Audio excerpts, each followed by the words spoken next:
Welcome to Rauta's opinion about Turku Saatanalle 8 festival that took place a week ago. Now, those of you who are there are familiar already with the preview video I made about it before the festival. Pretty much know what kind of a lineup there was and what to expect from these bands. So I'm not gonna kind of a recap all that stuff. You can pretty much now Google up all those songs or check out the links. Also, if you want to take a look in hindsight to this preview, go ahead and click that video as well. I'm just here to kind of recap how it went, how was the venue, because we had no prior information about like how it would be in the terms of gigs or an event venue for metal music in the first place, or what kind of shows these guys would be putting up, and what interviews actually took place. Now, if you watched the preview video, you know pretty much what I kind of a promised to deliver you. That was 3 named bands and 1 that was not sure. And luckily I didn't mention it because it was to be cancelled. Now people might be asking, so what was that band? And I can say it was Azazel. That still might take place some other venue, some other place, some other date. At least it's supposed to. But because there were little too many factors that might have been affecting that I'm getting that interview cancelled at Turku Saatanalle, I didn't want to mention it. However, I did interview one other band, and let's get back to that in a bit. Here we have Metalli Helvetis, the organizers' site about Turku Saatanalle 8. Why I'm browsing this with you guys is basically to show you which bands actually were there, so you get to see how the lineups were in different days. Now, like I said, it's no point to get into the details here, but there's some kind of highlights which I want to mention. Now, usually things go as it went this time also, which means that I basically had to skip pretty much 1 or 2 bands both days. That means I didn't get to see Q, I didn't get to see Cider on none of these days, that is missing first bands. However, I got to see this time Black Beast, which I already interviewed at Steel Chaos where I totally missed the show. And gotta say, these guys deliver, and now it seems they are more confident on stage. Something you should be checking out. Once again, there's an interview out there, there's a review out there, one of the best albums last year. Also, And Oceans featured a new vocalist. They also have a new album coming out. That was pretty interesting. A little bit different vibe than previous years, but got to say the new guy totally, fit the band. Once again, it's different. It's less goofy in a way and more kind of a traditional black metal.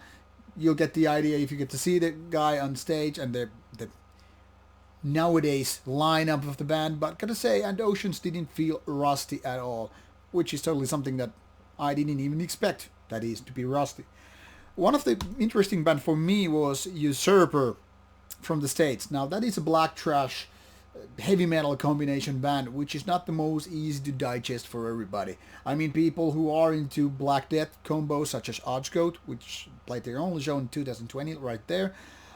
Usurper is more a combination. It's more about kind of an old school feeling that is kind of a 90s and 80s combination.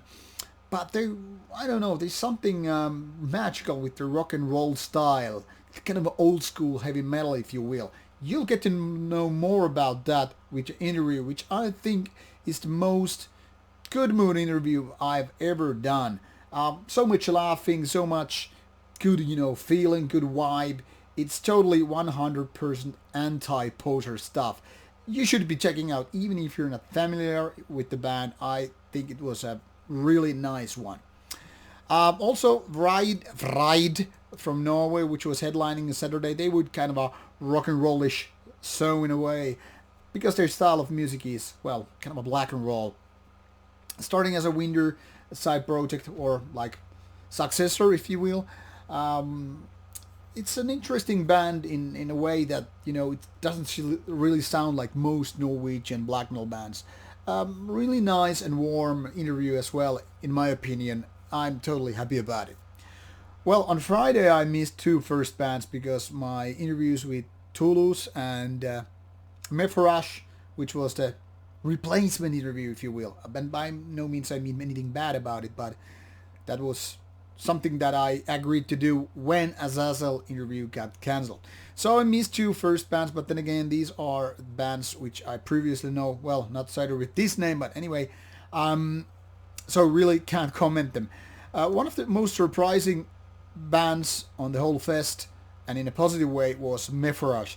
Their show was very, very visual, with their cool robes, cool masks, and kind of a performance. Some would say it was a ritual on stage, but everybody knows that this we're gonna play ritual on stage versus playing a gig is kind of a gimmick thing to say, kind of a hipster thing if you mean.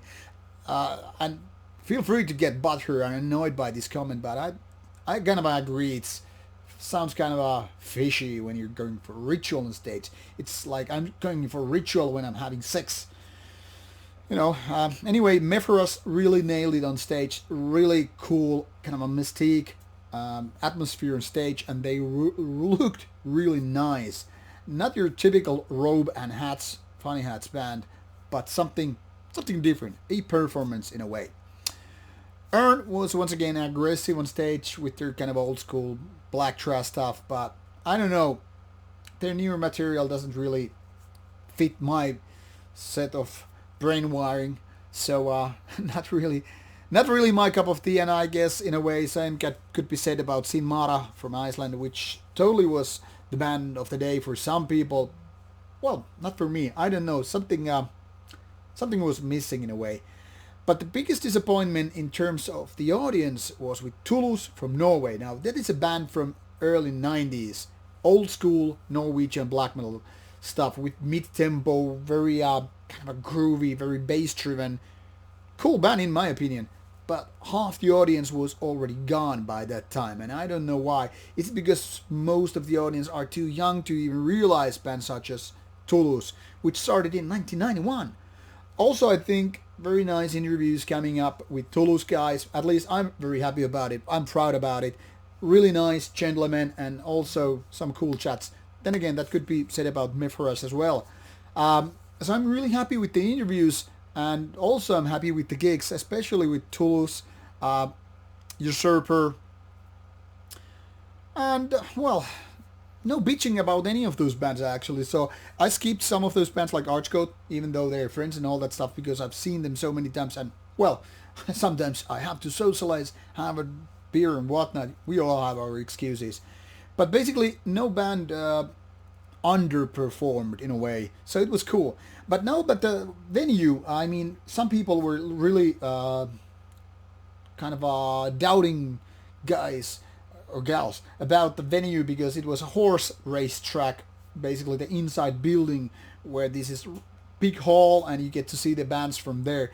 And there was cafeteria where there was a couple of bar stands like before the actual stage, and something that was divided by a kind of a movable wall, and there was like these booths, you know, selling occult books, scenes and whatnot, shirts, obviously, albums of course, and so forth.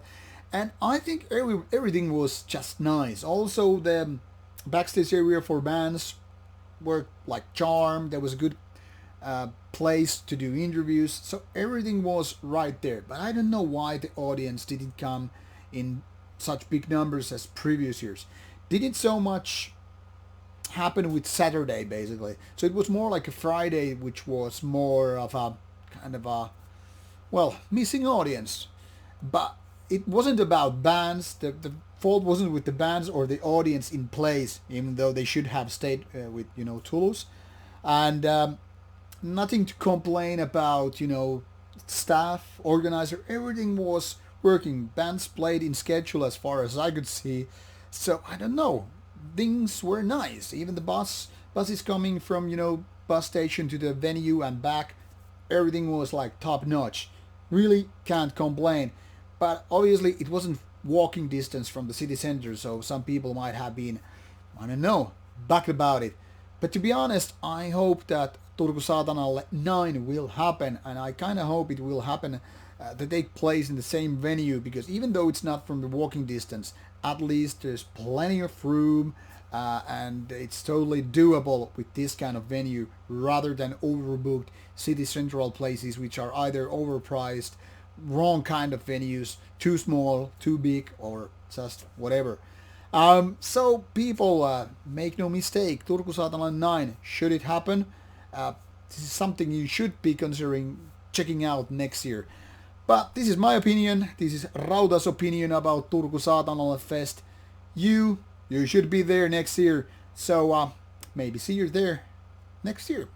Thanks for watching, take care.